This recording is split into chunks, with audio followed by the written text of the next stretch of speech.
And this verse changed my life, okay? You can learn almost anything nowadays on YouTube. And then Job points you to the reality that you could be doing all the right things and tragedy and life. Ruslan. And this verse changed my life, okay? It says, this is Proverbs 28:19. Those who work their land will have abundant food, but those who chase fantasies will have their fill of poverty. Okay, now let's juxtapose that with this verse in Psalms, right? Delight yourself in the Lord, and he will give you the desires of your heart. Notice that almost sounds like it has a condition in it, right? You got to delight in God first. Seek first the kingdom of God, and all these things will be added onto you, okay? So those who work their land will have abundant food, but those who chase fantasies will have their fill of poverty. Now, Proverbs, is important to note that Proverbs isn't always one-for-one literal, if you do this, this will happen, right? Proverbs is speaking in generalities a lot of times. And this is what I mean. The wisdom literature is meant to be read together. Proverbs juxtaposed with Ecclesiastes, juxtaposed with Job. Because Proverbs says, hey man, if you do this, if you live God's ways, generally speaking, you'll have abundant food. Right? And then Ecclesiastes says, hey, by the way, it's all for nothing. Trying to chase being successful, trying to chase wealth, trying to chase pleasure, it's all for nothing. It's all meaningless. And then Job points you to the reality that you could be doing all the right things and tragedy and life may still strike you. So it's not always linear.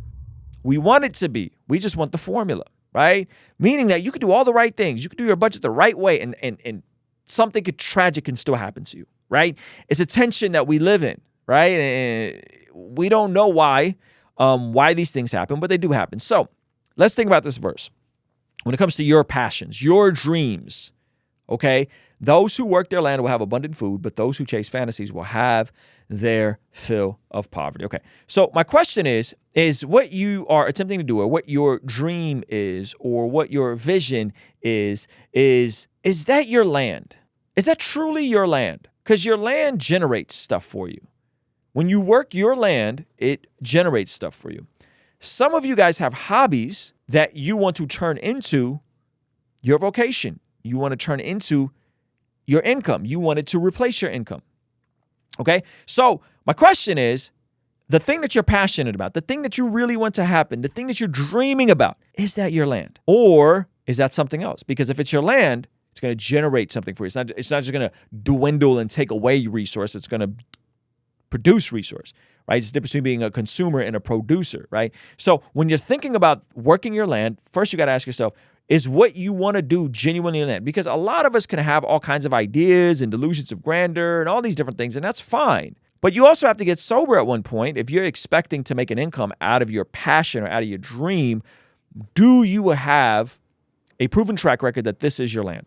Or are you just chasing a fantasy, right? And so, but those who chase fantasies will have their fill of fantasy. Now, fantasy is something that is attached to being delusional. It's attached to being out of it. It's removed from reality. Sci-fi, fantasy, movies, video games.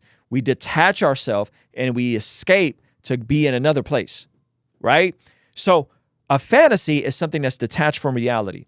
Your land is tangible, meaning that it produces something, it grows something, it has a return on investment. And initially, this isn't a direct pathway for a lot of us, meaning that initially, if you're trying to, start editing video or learning to code, you're going to have to spend some time and develop some sweat equity in the said skill before it starts producing food, but you also need to understand that it produces food. Now, a lot of us who are creative, we don't understand that in order to make something our land, there's usually other skills, and I call this skill stacking, or think of it like if you have a lock and a chain, right?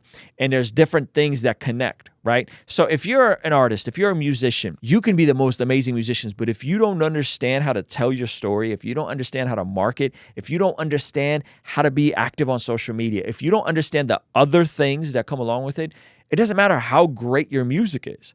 You still need other skills attached to it, right? You still need other skills attached to it.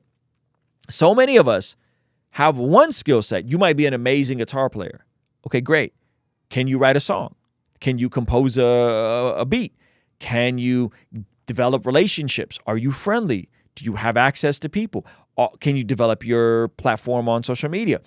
All of these other things come along with it in order to make something your land. Seldom will you have one skill or one talent, if you will, and then assume that that's your land. So what we got to get into is skill stacking. You want to do something great? Awesome. You want to follow your dreams? Great.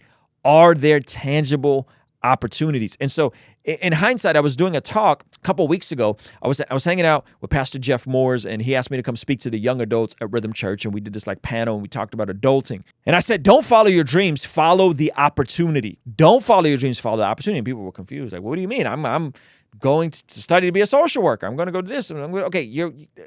All these people are following their opportunities, right? You're following opportunities that are in the marketplace. But if you just follow your dreams, there may not be an opportunity attached to it, or you may have to develop and work the opportunity for yourself. And so, believe it or not, I say all this, which may seem like following your dreams is bad. Don't do stuff with regards to creativity or music or YouTube. I'm actually not saying that at all. It's actually the best time ever to be on YouTube. It's the best time ever to be releasing music, like ever, right now.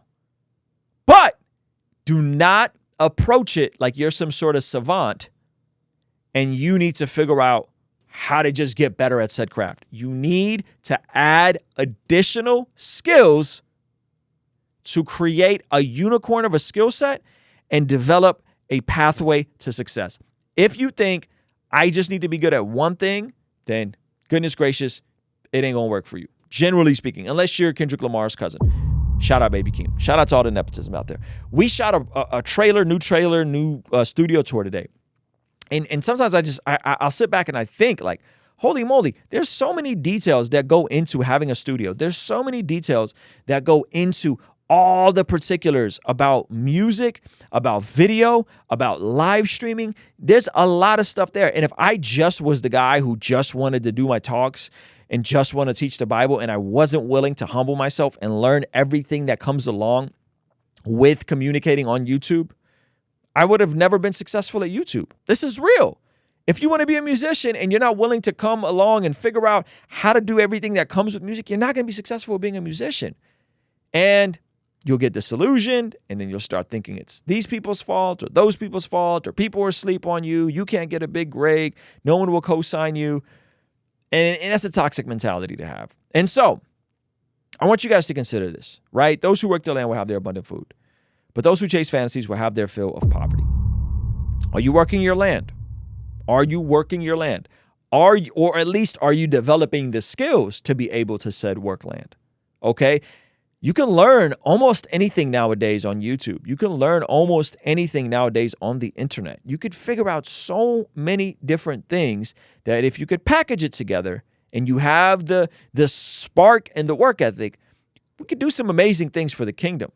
But to package everything together, that requires a very specific type of person that's highly driven, but is stable. They have some fire and they have a chip on their shoulder, but they're not toxic and combative.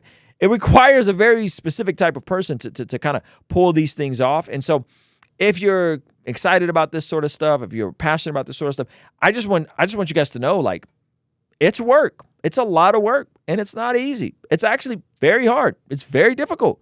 Very few people make it, statistically speaking. There's millions of YouTube channels out there. There's millions of musicians up there. I think they just crossed the threshold on Spotify where there is now 100,000 songs being uploaded to Spotify every single day. But it's the best time ever to be a musician. Could you imagine? Right? Best time ever to be a musician. So it's an interesting tension. Follow your dreams, follow your passions. If you could find something you're passionate about and figure out a way to make money off of it, well, then you'll never have to work a day in your life. True, my life does not feel like work. This does not feel like work. This is true. But sometimes people leave out the pathway that it requires to get there. And here's the thing. Anyone that becomes successful starts connecting with other people that are successful, and you start understanding the process and you start reverse engineering and you start seeing the same type of people kind of gravitate toward get together and getting the information and getting the inspiration and gleaming from each other. This happens in YouTube. This happens in music. That networking side, relational side, whatever word you want to use. I don't care what word you use. That's important. And that's why it's difficult to get in the room with certain people. That's why you don't get to sit in the room with Kendrick Lamar and retrace his steps on how he became a rap superstar. This is why I don't get to sit in the room with Mr. Beast and ask him questions, because I feel I'm entitled to it, right? Because yes, there are systems. People do the same things together and they think creatively and have breakthrough creatively. So being entitled to people's time, being entitled to people's information isn't always helpful, right? You need to have a degree of humility and you need to be okay with learning vicariously if you're really serious. So I think for me, this is a very tangible thing that a lot of people are going through, and we don't really talk about this stuff enough in the church. And I want everybody to win. Like, I really want everybody to win. Do I think everybody will win? No. Do I think everyone can win? Hypothetically, yes. I think everybody can be shredded and have a six-pack. But statistically speaking, in America, you're more likely to be a millionaire than you are to have a six-pack. But can you all go get a six-pack? Statistically speaking, it's unlikely. Practically speaking, yes, it's possible. See that tension there? You see that tension? And it said that Simeon blessed God.